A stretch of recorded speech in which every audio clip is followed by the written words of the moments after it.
Marc 8, 34, on ouvre la parole de Dieu et ce soir je voulais parler avec vous de vivre la croix.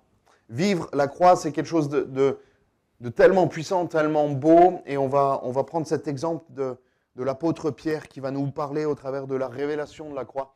Vous savez que, bon on va le lire, on verra juste après. Marc 8, 34, puis ayant appelé la foule avec ses disciples, il leur dit, si quelqu'un veut venir à moi, qu'il renonce à lui-même, qu'il se charge de sa croix et qu'il me suive. Car celui qui voudra sauver sa vie la perdra, mais celui qui perdra sa vie à cause de moi et de la bonne nouvelle la sauvera. Et que sert-il à un homme de gagner tout le monde s'il perd son âme? Que donnerait un homme en échange de son âme? Amen.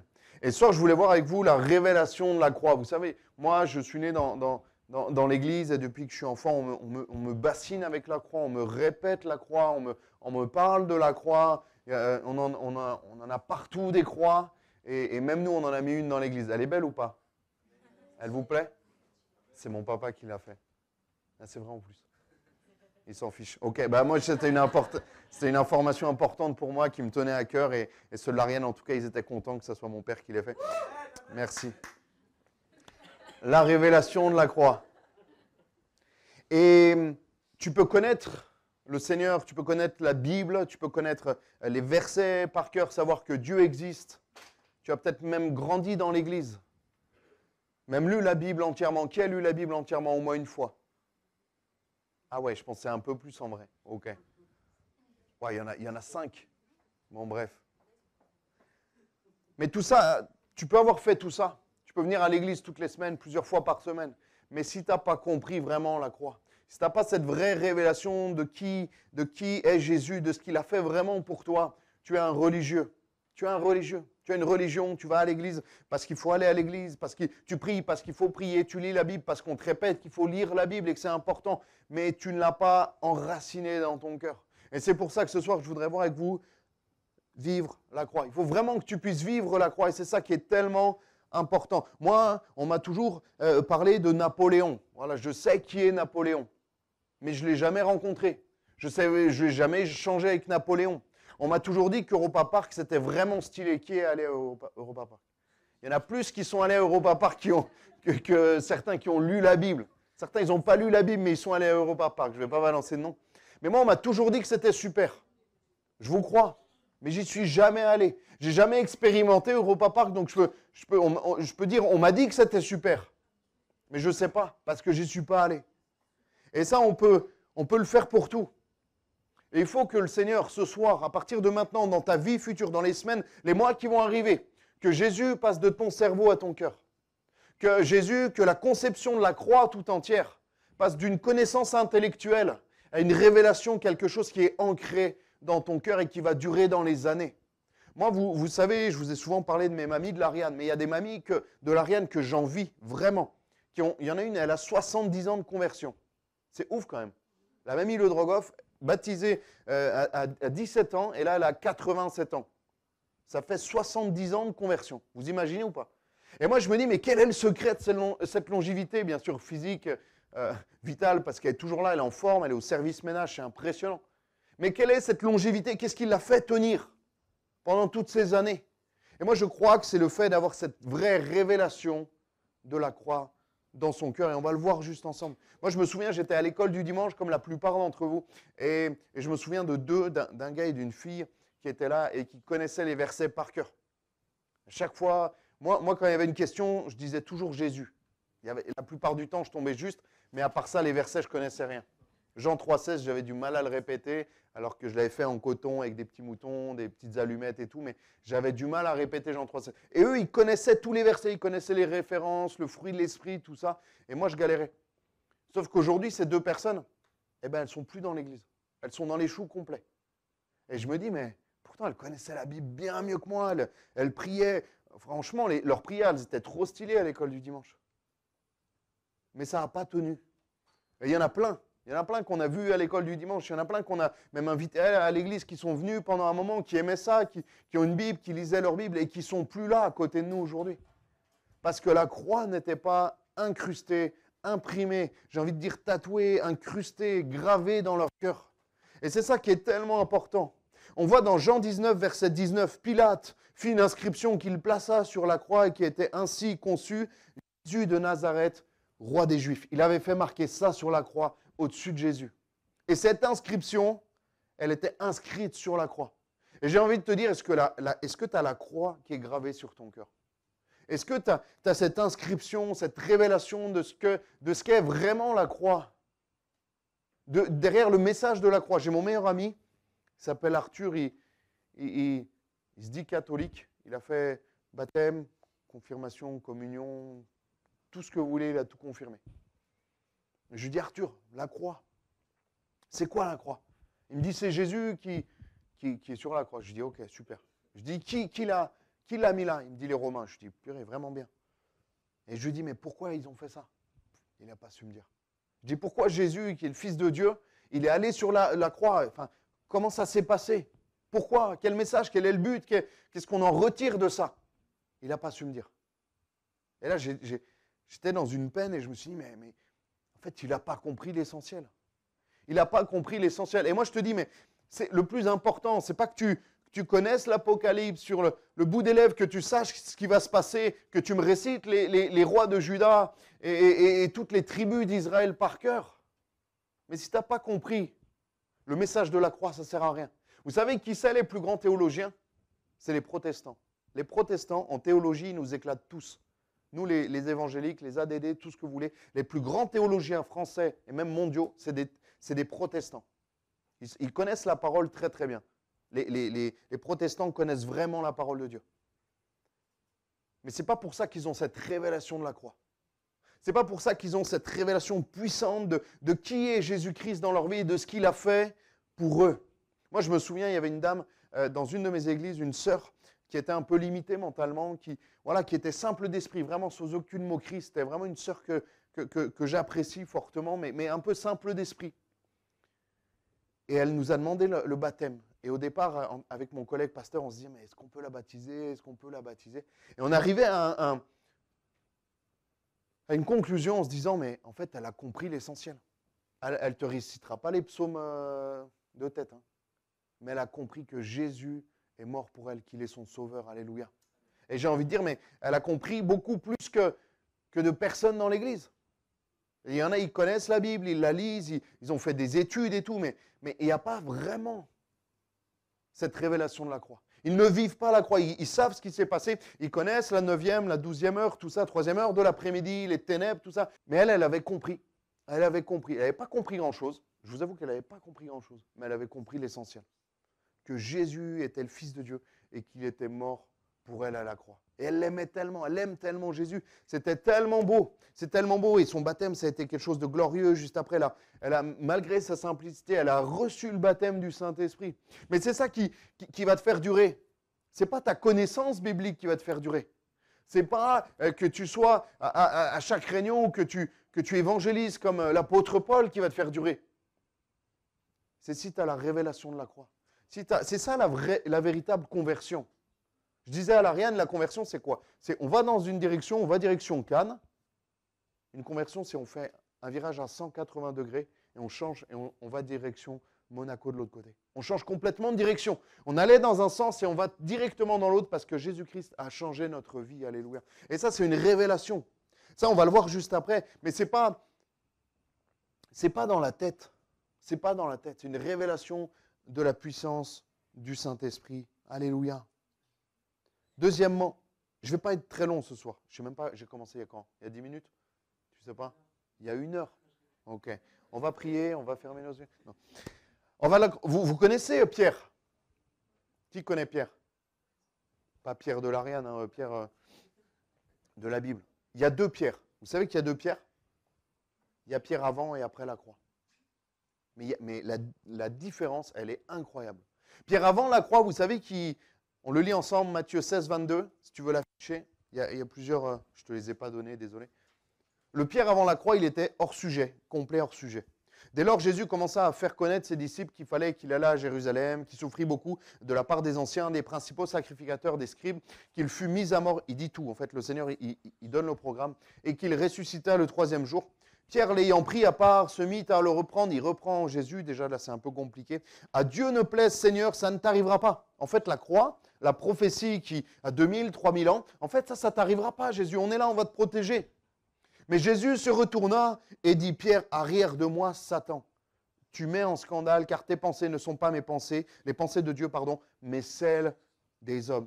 Là, il a fait un hors-sujet complet. Ça vous est déjà arrivé à l'école? Moi, à chaque fois, vous savez, il y avait des choses sur Insta, ça me parlait tellement. Tu sais, quand je sortais du contrôle et je pensais, franchement, je disais à mes parents, j'ai bien réussi. Et juste à la sortie du contrôle, je voyais les gens, ils s'échangeaient les réponses. Et à la réponse B, ils avaient mis 8. Moi, j'avais mis Thomas Pesquet.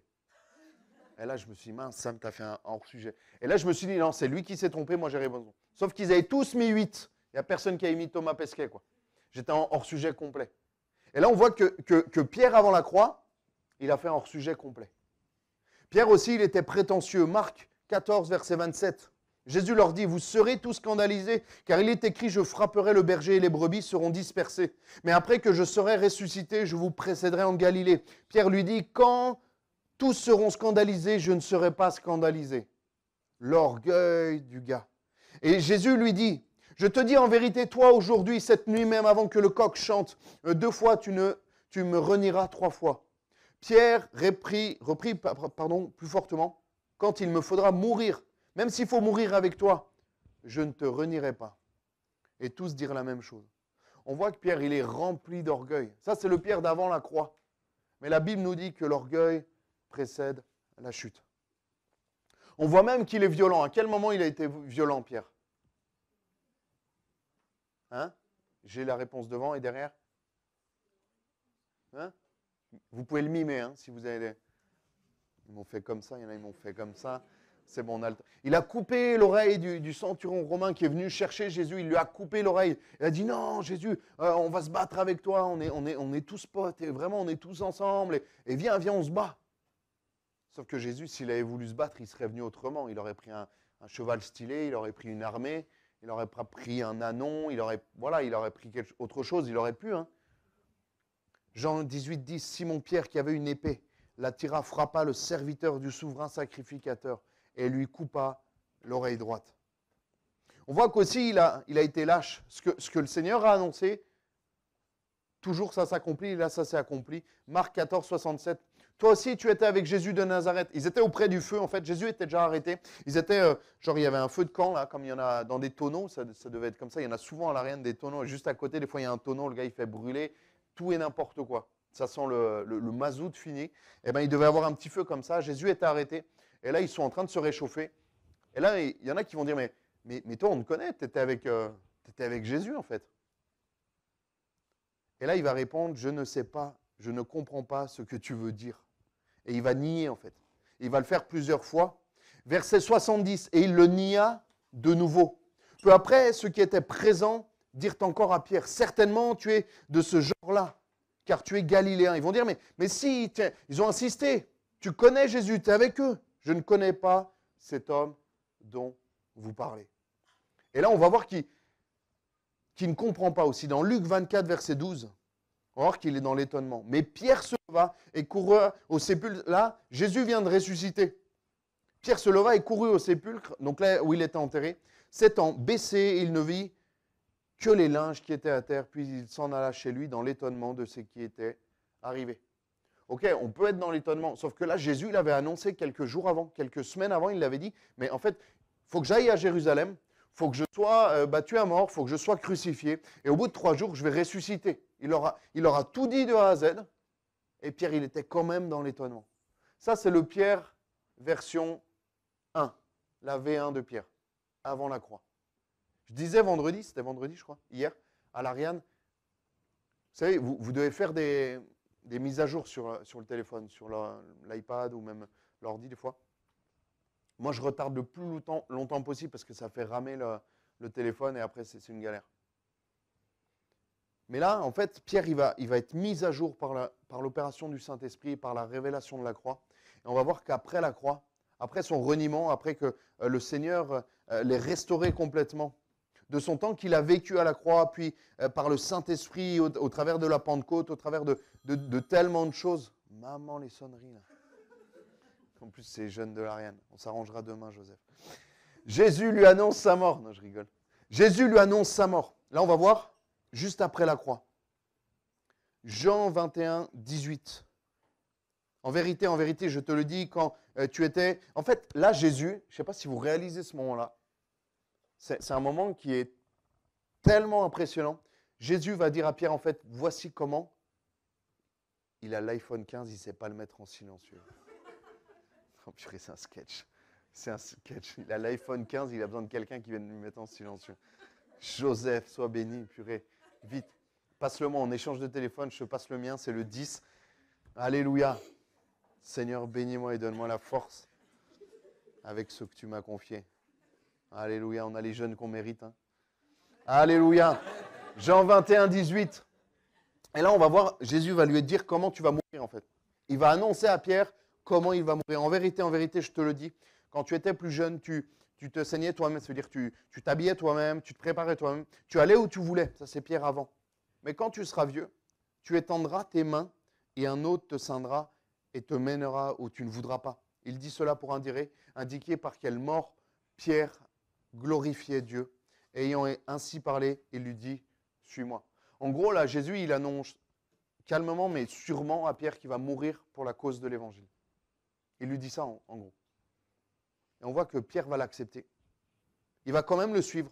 Il dit, ayant ainsi parlé, il lui dit, suis-moi. Et Pierre aurait pu refuser à ce moment-là. Il aurait pu mourir de vieillesse dans ses vieux jours, ok. Mais il va suivre quand même le Seigneur. On voit qu'il y a une parfaite transformation.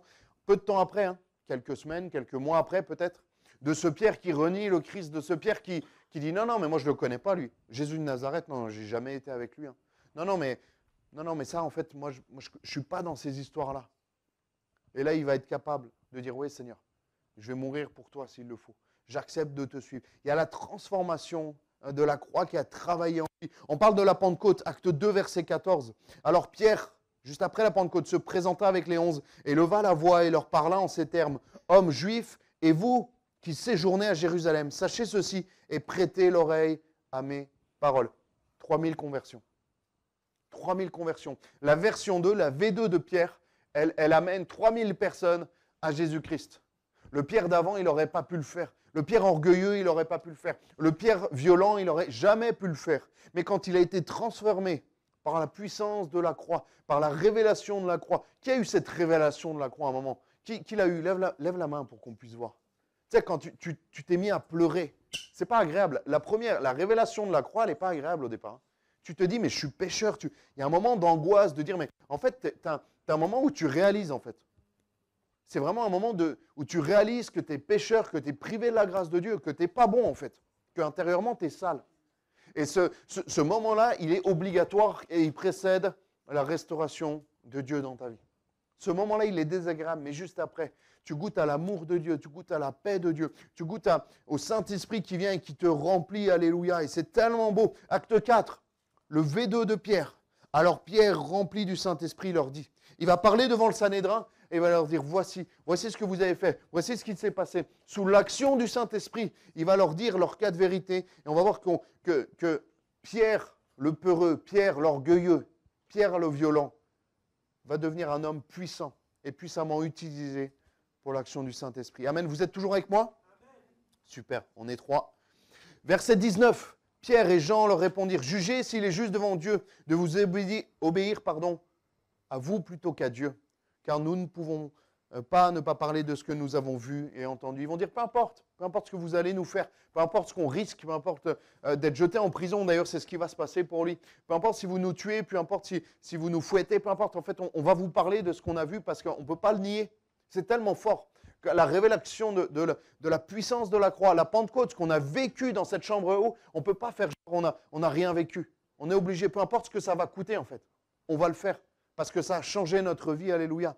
Pour les non-juifs, tu sais que ce soir, je ne crois pas qu'il y ait de juifs ici. Si tu es ici, c'est au travers du ministère de Pierre. Amen. Si tu ne le savais pas, je te l'apprends. Acte 10, verset 34. Alors Pierre, ouvrant la bouche, dit en vérité, je reconnais que Dieu ne fait point exception. Ça veut dire qu'il ne met personne de côté.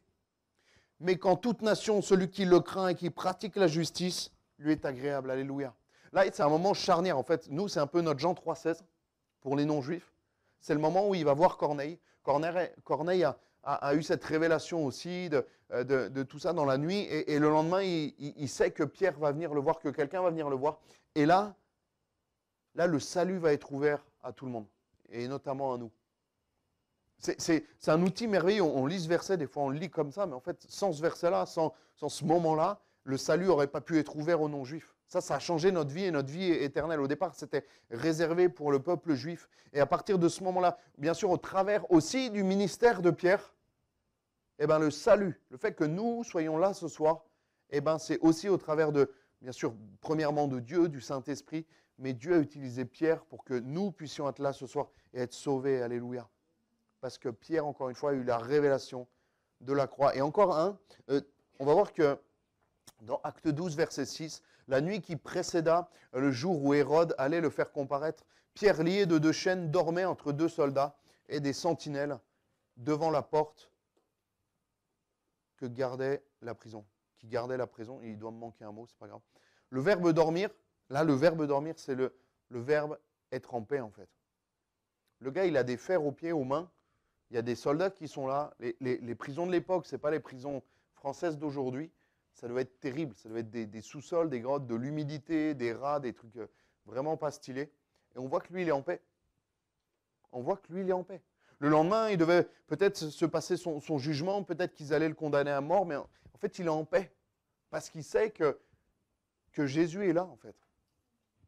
Mais ce n'est pas juste de se rassurer d'une manière intellectuelle, d'une pensée positive. Si je pense bien, si je dis « le Seigneur est avec moi », ça va m'aider et j'aurai moins l'impression d'être seul. Non, il sait en fait que, même s'il ne se le dit pas, que le Seigneur est avec lui. Il le sait, il en est convaincu en fait. Et c'est pour ça qu'il peut dormir même dans la prison. Parce qu'il a eu cette révélation de la croix. Et c'est la dernière partie que je voudrais voir avec vous. Avant de prendre peut-être un temps de prière, peut-être différente d'habitude, peut-être plus calmement. Après, s'il y en a qui ont besoin de la prière, on prendra un temps pour prier. Mais tu as besoin de la révélation de la croix. La révélation va te permettre de t'enraciner, de durer. Si tu n'as pas la révélation de la croix, si tu n'as pas la croix incrustée dans ton cœur et dans ta vie, tu ne tiendras pas. Je te le dis. Si tu n'as pas la révélation, la conversion, la conviction même, j'ai envie de dire, que Jésus est mort à la croix, et même, c'est même pas de se le dire, je pourrais te le dire 20 ans, ça va servir à rien. Il faut que tu le vives, ça. La croix, il faut que tu la vives. Moi, pendant longtemps, je voyais mes parents qui allaient à l'église, qui vivaient des choses fortes, mais je vous l'ai déjà dit, mais moi, je ne vivais pas ça. Mais moi, je savais qu'eux vivaient quelque chose de fort avec le Seigneur. Et moi, je voulais ça. Et un jour, je l'ai vécu. Et tu dois chercher ça. Parce que si tu ne cherches pas ça, et que tu lis la Bible parce qu'on te dit de lire la Bible, et si tu pries parce qu'on te dit de prier, si tu viens à l'église parce qu'on te dit d'aller à l'église et que toute ta famille va à l'église, dans 20 ans, tu ne seras plus là. Dans 20 ans, tu ne seras plus là. Et dans 20 ans, tu ne seras plus à l'église, ou alors tu y seras, mais tu seras complètement desséché et tu seras un religieux. Tu n'écouteras même plus le pasteur. Le pasteur pourra prêcher, tu entendras des mots, mais tu n'écouteras même plus. Parce que tu n'auras pas eu cette croix qui est plantée dans ton cœur. Et tu as tellement besoin de cette croix qui est là pour tenir bon, pour t'accrocher. Parce qu'à la moindre difficulté, à la moindre épreuve, tu lâcheras la main de Dieu. Parce que ça sera trop dur.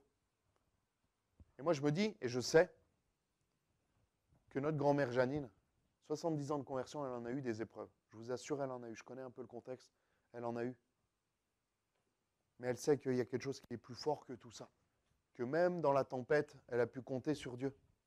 On voit que même Pierre, à un moment donné, il a pu marcher sur l'eau au travers de ça. Bien sûr, il a douté, mais il a pu marcher sur l'eau. De là où il a arraché des oreilles, de là où il a renié le Christ 3 fois, il va être puissamment, il va être un des plus grands outils du Nouveau Testament. Si on devait en retenir 2 mots, 2 noms, on sortirait Pierre et Paul. Il va être puissamment utilisé. Alors que lui, il n'était vraiment pas stylé à la base. Il était tellement simple, il n'avait rien d'incroyable, Pierre. En fait, c'était quelqu'un comme toi et moi. Pierre, c'était quelqu'un comme toi et moi. Moi, j'aurais pu être orgueilleux, renier Dieu facilement, m'emporter. faire des choses qui déplaisent à Dieu comme j'ai pu le faire. Mais si tu remets tout entre les mains du Seigneur, si tu dis Seigneur, viens me révéler vraiment la croix là. Ce que dit Sam, mais ben moi je veux le vivre. Je veux vraiment le vivre. Peu importe les épreuves par lesquelles tu vas passer, tu seras en qui tu as cru. Alléluia. Et la Bible dit que le Seigneur va lui dire sur cette pierre, je bâtirai mon église. Il va utiliser puissamment Pierre pour un instrument, pour l'église primitive, pour l'église de Jérusalem et d'ailleurs. On voit que Pierre a changé parce qu'il a construit sa vie sur le roc. Alléluia. Moi, je me souviens, j'étais pas encore pasteur, j'étais mono de... Il y a des monos de l'école du dimanche ici. Amen. Stylé. Moi, j'avais un groupe d'ados, on avait 15-16 ados. C'était énorme, on avait beaucoup d'ados.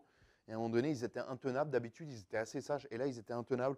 Et ça m'a saoulé, en fait, parce que je prêchais sur la croix. Et je prêchais sur la croix. Et je me dis, mais purée, ils n'écoutent pas. C'est tellement important, ils n'écoutent pas. Et à un moment, je dis, Seigneur, viens m'aider. Il y a un truc de fou qui s'est passé. J'ai senti le Saint-Esprit me remplir. Et là, je me suis mis à parler de la croix. Et en fait, je me suis mis à pleurer. Et quand je me suis mis à pleurer, les 17 ados, ils se sont tus comme ça, ils m'ont regardé. Ils ont fait, là, c'est sérieux. Là, c'est... Si lui, il pleure, je suis pas... À part dans la présence de Dieu, je pleure rarement. Quasiment jamais. Et là, il y a comme le Saint-Esprit. Comme si j'étais à Golgotha, comme si j'étais à la croix. C'était tellement fort. Et je leur ai parlé de la croix, ça sortait tout seul. Et là, ils étaient comme ça. Ils buvaient les paroles. C'est comme si je vivais la croix à ce moment-là. C'est comme si je réalisais. Ça vous est déjà arrivé, même pendant la Sainte Seine, vous réalisez. D'habitude, vous prenez la Sainte Seine, le pain, le vin, vous dites comme ça, stylé, ok, et vous le buvez sans vous rendre compte. Et à un moment donné, vous dites, mais. Et là, il y a les larmes qui viennent, il y a comme si vous réalisez un peu plus de ce que. Oh, c'est le pire, c'est Jean Verdier qui m'appelle. Je vous promets, je dois prêcher demain. Joseph, comment on met en silencieux Jean Verdier, énorme. Jean Verdier, énorme, il intervient. Il a peut-être un commentaire à rajouter, on aurait dû répondre. Bon, c'est pas grave. Et là, ils ont pleinement réalisé. C'est la soirée des sonneries, je crois, non? Je vais le mettre, je vais baisser le son. Jamais personne qui... Ah, mais c'est parce que je suis avec la Wi-Fi. Ok, c'est parce que je suis à domicile. Ça va? Vous êtes toujours là? La Bible nous dit dans Luc 14, verset 27, « Et quiconque ne porte pas sa croix, ne me suit pas, ne peut être mon disciple. » Mon but ce soir, ce n'est pas de te faire peur, mais tu peux passer toute ta vie dans l'église, à manger des réunions et des réunions, 3-4 par semaine, matin, midi et soir, tu t'écoutes des prédiques. Si tu ne vis pas la croix, alléluia, tu ne tiendras pas. Tu ne tiendras pas, vraiment. Si tu n'as pas la croix incrustée dans ton cœur, si c'est vraiment une révélation qui va te permettre de tenir dans l'épreuve, alléluia. La Bible nous dit, car la prédication de la croix est une folie pour ceux qui périssent, mais pour nous qui sommes sauvés, les puissances de Dieu, alléluia. Quand on parle de la croix, des fois on nous prend pour des fous. Quand on leur dit, ben moi tous les dimanches matins je vais à l'église parce que Jésus-Christ m'a sauvé, alléluia. Il a donné sa vie pour moi à la croix. Mais ça, certains ils nous prennent pour des barbares, pour des fous. C'est pas très grave. Moi je leur dis ouais, je vais à l'Ariane tous les dimanches matins, je suis pasteur de l'Ariane. Les gens me regardent avec un... Ils ne savaient même pas qu'il y avait une église à l'Ariane. Je dis, si, il y a une église à l'Ariane et il y a le Saint-Esprit qui agit. Alléluia. Il y a peut-être 4 mosquées, mais il y a surtout une église qui est là. Et il y a le nom du Seigneur qui est proclamé. Et il y a des vies qui sont transformées. Parce que le Seigneur agit encore aujourd'hui. Amen. Alléluia. On prend un temps pour prier.